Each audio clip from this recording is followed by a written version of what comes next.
નમસ્કાર. માળિયાહાટીના તાલુકાના સમઢિયાળા ગામમાંથી વાયરલ થયેલા વિડીયોને લઈને મહત્વપૂર્ણ ખુલાસો.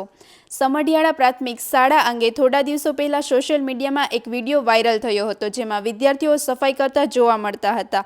આ વિડીયોના આધારે શાળાના વિરોધની ચર્ચા ઉઠી હતી. આ મામલે ગાંધીનગરથી આયોગની ટીમ સમઢિયાળા પહોંચી અને વાસ્તવિક સ્થિતિની તપાસ કરી. તપાસ દરમિયાન જાણવા મળ્યું કે શાળામાં સફાઈ અભિયાન અંતર્ગત કાર્યક્રમ યોજાયો હતો, જેમાં શિક્ષકો, સરપંચ, વાલીઓ અને વિદ્યાર્થીઓ ઉપસ્થિત રહ્યા હતા. ગામના સરપંચ તેમજ તાલુકા ભાજપના પૂર્વ પ્રમુખ પ્રકાશ રાઠોડ અને આગેવાનો દ્વારા જણાવાયું કે અમુક વિઘ્ન સંતોષી તત્વોએ માત્ર બાળકો સફાઈ કરતા હોય તેવો ભાગ જ વિડીયો બનાવી વાયરલ કર્યો હતો અને લોકોને ગેરમાર્ગે દોરવાનો પ્રયાસ કર્યો હતો. ગામના આગેવાનો અને વાલીઓએ સ્પષ્ટ કર્યું કે શાળામાં નિયમિત અને યોગ્ય રીતે શિક્ષણ કાર્ય ચાલી રહ્યું છે. આ સમગ્ર મામલે ગામના પ્રતિનિધિઓએ વાયરલ વિડીયોની હકીકત રજૂ કરી. વધુ સમાચાર માટે જોડાયેલા રહો. RP Gujarat news, Rajkot. પ્રકાશભાઈ રાઠોડ, પૂર્વ તાલુકા ભાજપ પ્રમુખ માળિયાહાટીના.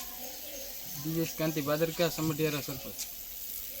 સમઢિયાળા ગામની અંદર થોડાક દિવસ પહેલાં એક સ્વચ્છતા અભિયાનનો કાર્યક્રમ રાખવામાં આવ્યો હતો.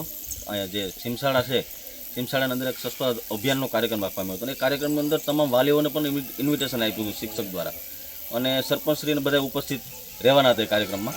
હવે જે વાલીઓ અને સરપંચશ્રી અને શિક્ષકોને બધા ઉપસ્થિત હતા, પણ વિઘ્ન સંતોષી લોકોએ જે ખાલી બાળકો જે સફાઈ કરતા એવો એક વિડીયો ઉતારી અને વાયરલ કરી અને ગામમાં અશાંતિનો માહોલ ફેલાય અને પોતાની મનસાઓ પૂરી થાય કે પોતાના કંઈક અહીં જે શિક્ષક છે એને બદનામ કરવા માટે છે ને એમની પાસેથી કંઈક મેળવી લેવું એવી અપેક્ષા રાખીને વિડીયો વાયરલ કરી અને ગામમાં અશાંતિનો માહોલ ફેલાય અને બાળકોને ખોટી રીતે કે આ જે ગાંધીનગર સુધી વિડીયો પહોંચાડી અને કે ભાઈ અહીંયા બાળકોને બાળમજૂરી કરવામાં આવે છે ને એવા ખોટા વિડીયો વાયરલ કરીને ગામમાં અશાંતિનો માહોલ ફેલાવવા માટેનો પ્રયત્ન કર્યો છે. પણ ખરેખર એવું કંઈ હતું નહીં.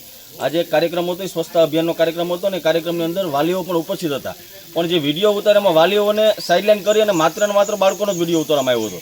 એટલે વિઘ્ન સંતોષી લોકો દ્વારા આ ગામમાં અશાંતિનો માહોલ ફેલાય અને ખોટી રીતે જે અધિકારીઓ ગાંધીનગર સુધી આ વિડીયો ખોટી રીતે અલગ રીતે વાયરલ થાય એવા પ્રયત્નો કર્યા છે. એટલે એના માટે થઈને આજે ગામના વાલીઓ, સરપંચશ્રી અને ગામના સર્વે આગેવાનો અહીં ઉપસ્થિત રહી અને જે સ્ટાફ આવ્યો છે, સ્ટાફની સાથે ચર્ચા કરી અને ખરેખર જે હકીકત છે એ બેનને જણાવી છે કે ખરેખર આવું કોઈ હતું ને આ બેનનો જે જ્યાં શિક્ષક છે એ પણ બાળકોને સારી રીતે શિક્ષણ આપે છે અને ખૂબ જ સારું અહીંનો સ્ટાફ છે અને ગામનો જે પ્રાથમિક શાળાનો સ્ટાફ છે શિક્ષકોનો એ ખૂબ સારી રીતે ગામના જે બાળકો છે એને શિક્ષણ આપે છે. એના માટે અમે સૌએ માહિતગાર કર્યા છે અને એના માટે આજે સૌ એકત્રિત થયા છે કે ખરેખર આવું કોઈ હતું નહીં અને ખોટી રીતે વિડીયોને વાયરલ કરી અને ગામમાં અશાંતિનો માહોલ ફેલાવવા માટેના પ્રયત્નો કર્યા છે. આજરોજ સમઢિયાળા જે સિમશાળા છે એના સંદર્ભમાં વાલીઓ તમામ એક મુદ્દાને લઈને એકત્રિત થયા. થોડા સમય પહેલાં આ સ્કૂલમાંથી એક એવો વિડીયો વાયરલ કરવામાં આવ્યો કે જેમાં બાળકોને ઝાડુ લગાવતા બતાવવામાં આવ્યા, પણ ખરેખર હકીકત એ નથી. એક સ્વચ્છતાના કાર્યક્રમ અંતર્ગત બાળકો એ કામ કરી રહ્યા હતા અને ગામના કોઈ વિઘ્ન સંતોષી માણસોએ એ વિડીયોને થોડા શોર્ટ ફોર્મમાં એ કન્ટેન્ટ કેપ્ચર કરી અને એને વાયરલ કરી અને એમાંથી કંઈ પોતાની લાલસાઓ અને મનસાઓ પૂરી કરવા માટેનું એક કાવતરું જેવું કર્યું. ખરેખર એવું નહોતું. હકીકત એ છે કે આ તમામ વાલીગણો મારી સાથે ઊભા છે, તેમના બાળકો આ સ્કૂલમાં ભણે છે. મારા પણ ભાઈનો છોકરો અહીંયા આ સ્કૂલમાં ભણે છે. ખરેખર આવું કોઈ કૃત્ય આ શાળામાં કરાવવામાં આવતું નથી.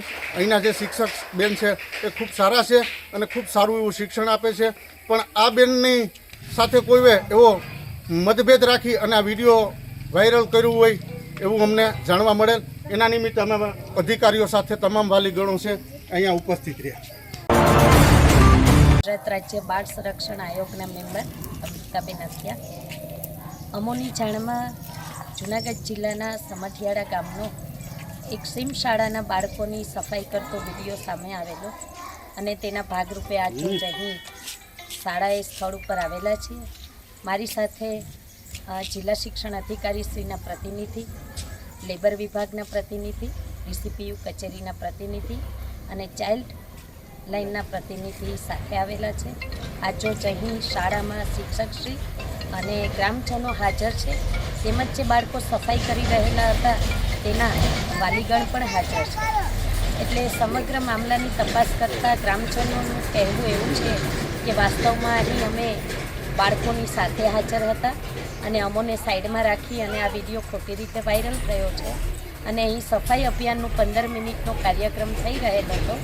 આવું તે લોકો જણાવી રહેલ છે, પરંતુ અમે અહીં ટીમ સાથે હાજર થયેલ છે, તો અમે સત્યતા શું છે તે તપાસ કરી અને આગળની કામગીરી કરીશું.